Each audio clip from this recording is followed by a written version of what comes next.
여러분 안녕하세요. 별별 이야기 손시gen입니다. 지난 3월 9일 밤이었죠. 아주 밝은 유성이 전국적으로 목격됐습니다. 그리고 그 다음날 운석으로 추정되는 암석이 발견됐고요. 정밀 분석을 통해서 운석임이 확인됐는데요. 전국이 때 아닌 운석 열풍으로 들썩이고 있습니다. 이 운석에 대해서 이태원 교수님과 함께 이야기 나눠보겠습니다. 안녕하세요. 네, 안녕하십니까. 한 2주 정도 운석 때문에 정말 전국적으로 운석아리를 하고 있었죠. 네, 실시간 포털 사이트에도 오르내리고 그랬었는데요. 네, 그렇습니다. 이게 이제 우리가 그 해방 이후에 이 대한민국 건국되고 나가지고 이런 일이 없었어요. 네. 그래서 건국되고 나가서 처음이자 가장 큰 운석이 떨어진 그런 사건이었거든요. 그래서 더군다나 그 시간대가 저녁 시간대였기 때문에 네. 전국적으로 많은 사람들이 관측을 했고 또 이제 블랙박스를 차에다 다 장착하다 보니까 동영상이 많이 찍혔죠. 아, 그렇군요. 예, 그래서 이것이 뭐 떨어질 때 밝기가 거의 달만큼 밝았다. 뭐 이런 얘기도 많이 들리면서 엄청난 운석이 떨어진 것 같다. 근데 실제로 그 발견됐다 운석, 그러니까 유성 사진이 찍힌 그 다음날 네. 진주에서 운석이 발견됐고, 네. 근데 그것이 또 이제 그 다음날 또 발견되고, 네. 뭐 이제 나중에 세 번째까지 발견되고 계속 발견되잖아요. 네. 그러다 보니까 이제 이것이 정말 가면은 운석이 있을 것 같다. 네. 이런 생각 때문에 이제 그 운석 사냥꾼. 거기다가 또 외국에서까지 사람이 오더라고요. 아, 예, 그렇군요. 그래서 이제 전국적으로 정말 운석에 대해서 굉장히 열풍이 불고 있는데 사람들이 이제 운석을 실제로 떨어지는 걸 본 적도 없고 네. 정말 우리 처음 있는 일이잖아요. 네, 이게 값으로도 매긴다면 어마어마할 것 예, 같은데요. 그래서 이 가격 때문에 그게 제일 문제예요. 왜 네. 꼭 이걸 갖다 로또, 하늘에 떨어진 로또를 이렇게 생각을 하셔가지고 네. 필요 이상으로 이제 가격이 너무 치중돼 있거든요, 관심들이. 그러다 보니까 이제 이것이 과연 얼마짜리냐. 근데 생각했던 것보다 이제 운석의 가격이 높진 않아요. 근데 물론 이제 의미라든가 희소성 때문에 굉장히 높아질 수는 있죠. 네, 그럴 것 같아요. 예, 실제로 이제 이번에 떨어진 운석 같은 경우에는 돌로 된 운석입니다. 그래서 네. 미분화 운석, 콘트라이트라고 해가지고 태양계 초기에 우주 가스와 먼지, 티끌들이 모여서 만들어진 초기의 그런 돌들이거든요. 네. 근데 이것이 이제 돌로 된 운석인데 이것이 지구로 떨어지는 운석의 대부분이 이런 거예요. 네. 희소성에서 많이 떨어지겠죠. 네. 드문 거, 찾기 힘든 거, 남들이 안 갖고 있는 것들은 가격이 올라가지만 네. 우리는 많이 못 느끼지만 그 굉장히 많은 운석이 떨어집니다. 네. 뭐 한 500g 정도 되는 좀 크기가 있는 네. 500g 정도 되는 운석만 하더라도 1년에 한 500개 이상이 떨어져요. 네. 근데 땅 면적으로 보면 지구에서 우리나라 이 한반도가 중에 남한이 차지하는 면적이 넓지 않잖아요. 네. 그러니까 그래서 1년에 한 500개쯤 떨어지더라도 우리나라에서 떨어질 확률은 10년에 한 번 정도, 네. 500g 정도짜리가. 그러니까 이번 같이 뭐 한 10kg 정도 이런 것들은 정말 100년, 200년에 한 번 있을까 말까 하는 일이기 때문에. 그러게요. 네. 예, 그래서 외국에 있는 뭐 운석 사냥꾼들도 뭐 국내 온 것 같은데 네. 사실 돌 자체의 가격만으로 본다면 여기까지 뭐 비행값이 나올까 말까 할 거예요. 하지만 네. 이것이 한국에서 굉장히 의미 있는 운석이기 때문에 이걸 갖다 그 사람들이 구한다면 정말 나중에 우리나라한테 되판다면 네. 굉장히 큰 돈을 받을 수도 있겠죠. 아. 그래서 문화재청에서는 이제 이걸 문화재로 지정해야 된다 이런 얘기도 네. 있고. 근데 이제 정말 중요한 거는 가격도 중요하지만 누구 거냐도 중요하잖아요. 그러니까요. 예, 그래서 누구 거 같아요? 글쎄, 먼저 발견한 사람이 주인이 아닐까요? 예, 나라마다 좀 틀립니다. 이제 미국이라든가 캐나다 같은 경우에는 땅 주인 거예요. 헉!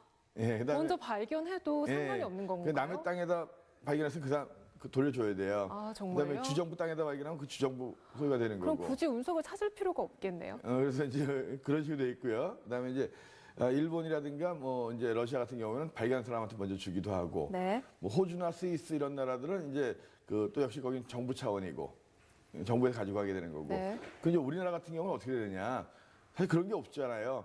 이런 적이 한 번도 없다 보니까 당연히 법조항에 운석 조항이 들어갈 리가 없고. 네. 다만 이제 어떻게 해석할 것이냐? 법조항을 해석하면 이제 민법에 보면 주인이 없는 물건 이거는 먼저 발견한 사람이 임자다. 네. 무주물 선점이라고 해가지고 발견한 사람이 임자라는 게 있거든요. 네. 다만 이제 뭐냐 하면 이것이 학술적으로나 고고학적으로 여러 면에서 중요한 물건일 경우에는 국가 소유로 한다는 조항이 있어요.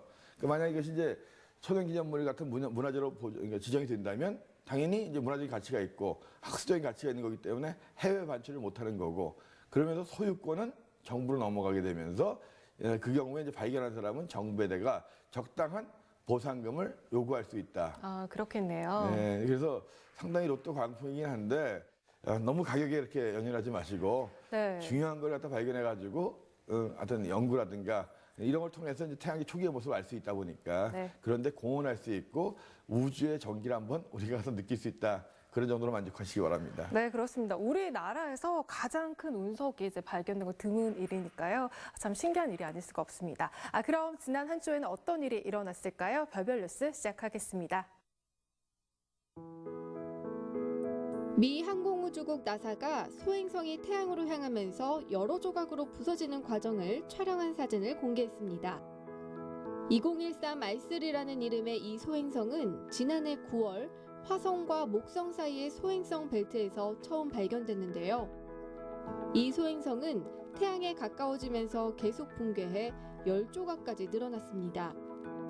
이번처럼 여러 조각으로 부서지는 것은 지금까지 관측된 적이 없는데요. 나사는 태양광에 의해 소행성의 회전율이 미세하게 변하면서 원심력 효과로 조금씩 조각이 나기 시작한 것으로 추정했습니다. 우리나라에 운석이 떨어진 가운데 최근 허블 우주 망원경은 소행성 하나가 산산조각 나는 순간을 포착해서 그 이미지를 공개했습니다. 교수님, 어떤 소식인가요? 네, 저도 이런 건 처음 봤는데요. 네. 그 미국 나사에서 허블 우주망원경을 통해서 촬영한 사진이거든요. 그 영상인데 기본적으로 소행성은 화성과 목성 사이에 있습니다. 네. 태양으로부터 굉장히 멀리 떨어져 있죠. 화성 네. 다음이니까. 근데 거기에 있는 소행성 하나가 작년 9월에 발견된 거예요. 2013 R3라고 해가지고 네. 2013년 9월 초에 세 번째로 발견된 소행성이었는데 네. 이 소행성이 어떤 이유에서인지 부서지고 있는 거예요. 네. 그러면서 결국 10조각 이상으로 부서져가지고 이제 흩어진 거거든요. 그 찰나를 이렇게 포착을 한 예, 거군요. 그래서 왜 멀쩡한 이 소행성이 돌덩어리잖아요. 네. 그래서 굉장히 우리가 이번에 운석 이 정도가 아니라 최소한 폭이 수백 미터 이상 되는 이런 커다란 소행성인데 이것이 갑자기 부서지면서 10조각 이상으로 갈라졌다는 거예요. 멀쩡하게 태양을 도는 소행성이 왜 부서졌을까? 네. 신기하잖아요. 네. 그래서 이거 가지고 이제 논란이 많았는데 이게 소행성 자체도 자전을 합니다. 네. 근데 이게 동그란 모양이 아니라 이제 울퉁불퉁한 모양을 하고 있거든요. 울퉁불퉁한 감자 모양의 소행성인데 해가 비치는 쪽이 있고 안 비치는 쪽이 있겠죠. 네. 해가 비치는 쪽이 당연히 뜨겁겠죠. 네. 이게 자전하다 보니까 해가 비치면 거기에 이제 열이 축적돼가지고 나중에 이제 발산을 합니다. 네. 복사 에너지가 나오는데 그것이 농축되다 보면은 이제 이 소행성 자체의 궤도가 바뀔 수가 있고 네. 그다음에 자전하는 그 속도도 바뀔 수가 있어요. 네. 근데 이 소행성 같은 경우에는 구성 물질이 좀 약한 거였나 봅니다. 네. 그러니까 울퉁불퉁한데 양쪽으로 힘을 받는 힘이 좀 틀리다 보니까 자전 속도가 바뀌고 궤도가 바뀌는데 그것이 이제 약한 물질로 되어 있다 보니까 그 바뀌는 양쪽 힘의 균형이 안 이루어지다 보니까 쪼개져가지고 이렇게 되는 건데 정말 이런 일이 있다는 건 저도 참 신기하고 처음 보는 건데 네. 하필이면 그 순간에 네, 그걸 아주 잘 포착을 네, 했네요. 그래서 이걸 갖다가 포착했다는 게 참 신기한 것 같습니다. 네, 그러네요. 정말 그 소행성이 조각조각 나는 게 드문 일인데 그거를 네. 잘 포착해서 네. 우리에게 보여준 것 같습니다. 별별 뉴스에서 다음 시간 전해드릴 새로운 소식도 기대해 주세요. 우주에는 다양한 천체가 존재하죠. 그 중에서 지구의 가장 위협적인 존재는 무엇일까요? 그건 언제 어떻게 피해를 줄지 모르는 소행성일 겁니다. 태양계에는 수백만 개 이상의 소행성이 존재하는 것으로 추정되고 발견한 소행성도 많은데요. 크기가 작은 소행성은 발견이 어려워 여전히 우리 지구의 위협적인 존재로 남아 있습니다. 이 잠재적 위험을 예방하는 좋은 방법은 어떤 것이 있을까요? 그래서 미국 항공우주국 나사는 소행성을 찾는 기술에 현상금을 내걸었습니다. 태양계에 존재하는 수백만 개 이상의 소행성, 미국 항공우주국 나사는 소행성을 찾는 기술에 현상금을 걸었다는데요.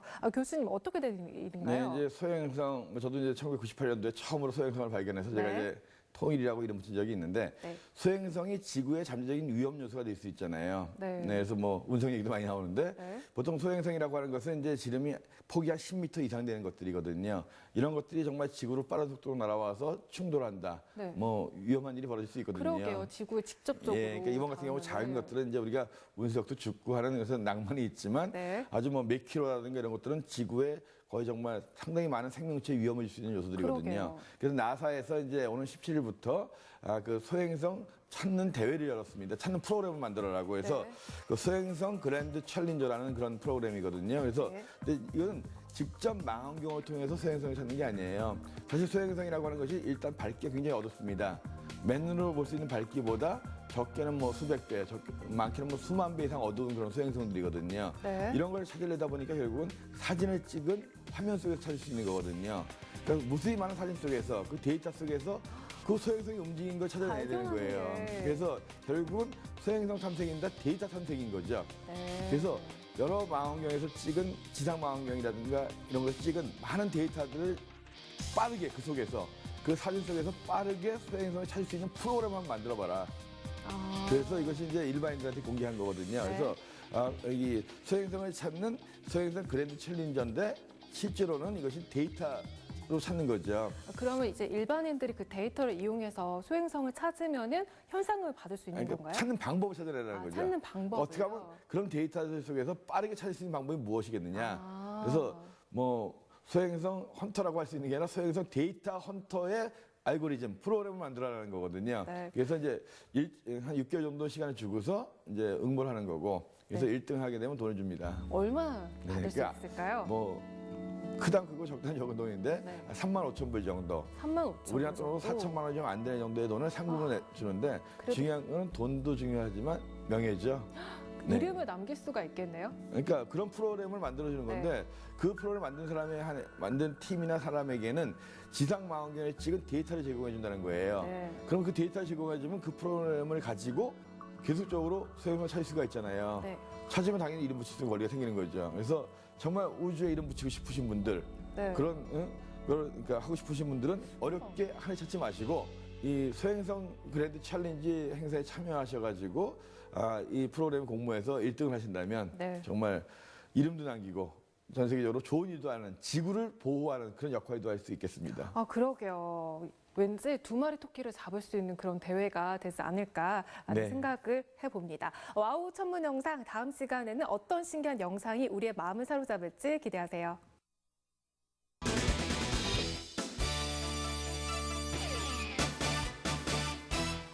재미있는 생활 천문학 문제. 우주에서 가장 큰 렌즈는 네모 렌즈다. 정답은 중력. 우주의 신기루라고 불리는 중력 렌즈. 중력 렌즈는 어마어마한 중력으로 빛을 휘는가 하면 별을 2개로 보이게도 하고 은하의 상을 뒤틀기도 합니다. 정말 신기루라고 불릴 만도 하겠죠? 그렇다면 중력 렌즈란 무엇일까요? 이럴 때 우리가 힘차게 불러보는 이 말. 육개원 교수님, 궁금해요. 중력 렌즈라는 말이 익숙하기도 하고요. 또 생소하기도 한데요. 중력과 렌즈 두 단어가 과연 무슨 연관이 있을까요?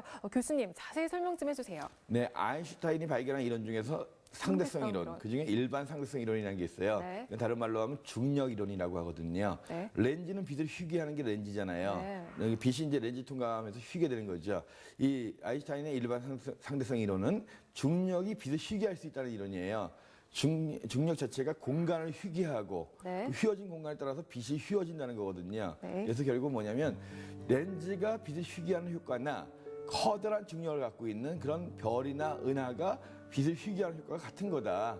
그래서 멀리 있는 커다란 중력이 높은 별이나 은하 뒤에 있는 별빛은 들어올 때 그 중력이 높은 천체 옆을 지나면서 휘게 되거든요. 네. 그럼 마치 거기에 렌즈가 있는 것처럼 빛이 휘어져서 보이거든요. 네. 그래서 이렇게 커다란 그러니까 중력이 렌즈에 효과를 낸다. 네. 그래서 중력 렌즈라고 하는데 중력 렌즈는 렌즈가 있는 것이 아니라 그런 효과를 낸다. 그렇죠. 커다란 이제 아주 무거운 별이나 은하들이 별빛을 휘게 해서 렌즈에 효과를 내는 거라고 하는 거죠. 그러니까 이 중력 렌즈는 결국은 은하 정도 크기라고 한다면 뭐 지름이 거의 뭐 몇만 광년 이상 되는 커다란 거니까 당연히 지상에 있는 렌즈에 비해서 훨씬 크겠죠.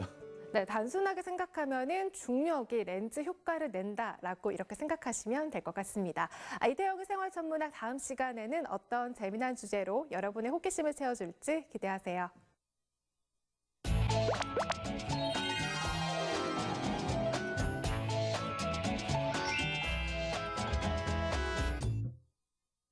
한 주 동안 하늘에서는 어떤 일들이 벌어질까요? 반짝반짝 천문 현상을 보시면 알 수 있습니다. 교수님, 전해주실 하늘 소식 오늘 어떤 건가요? 네, 요즘 해가 언제쯤 뜨는 거 잘 아시겠죠? 그래도? 그럼요. 네. 자, 3월 21일이 춘분이었죠. 네. 춘분을 중심으로 해가 6시 반 전후로 뜹니다, 이제. 우리나라에서 해가 제일 높이 뜨는 시간이 12시 반 정도라는 건 아시죠? 네. 12시가 아니라 12시 반 정도에 뜨게 되는데요. 그래서 이제 춘분 무렵입니다. 낮과 밤의 길이가 이제 거의 같아지는 이런 시기인데요. 네. 그래서 이제는 이제 밤보다는 낮이 좀 더 좋아지는 시기긴 하지만 그래도 네. 이제 별들을 볼 필요가 있는데 이 3월 23일 같은 경우에는 새벽 하늘에서 금성이 가장 서쪽으로 멀리 가는 시기예요. 네. 그러니까 서방 최대 이각이라고 해가지고 네. 금성이 태양의 서쪽으로 제일 멀리 떨어질 때입니다.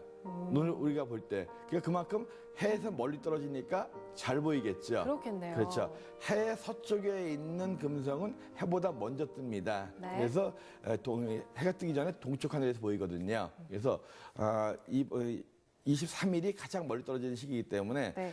당분간은 금성 보기가 아주 좋습니다. 그래서 네. 금성이 이제 그 새벽에 계속 보이거든요. 해 뜨는 네. 시간이 한 6시 반 정도 되니까 동창이 좀 밝기 전에 네. 한 5시 정도에서 6시 전에 일어나신 분들은 동쪽 하늘에 보시면 굉장히 밝은 정말 UFO 같은 게 보입니다. 역시 이것이 이제 금성이거든요. 네. 그리고 이제 뭐 달도 하연이니까 저녁 하늘에는 이제 달이 거의 없습니다. 저녁 하늘에는 별 보시고 새벽 하늘에서 멋진 금성을 꼭 확인하시기 바랍니다. 네, 좋습니다. 요즘 봄바람 불면서 마음도 이제 들썩거리는 분들 많을 텐데요. 금성 꼭 확인하시고요. 덩달아 하얀 달도 보면서 좋은 추억 많이 만드셨으면 좋겠습니다. 오늘 전해드린 천문 현상 여러분도 꼭 한번 찾아보시고요. 다음 시간도 기대하세요.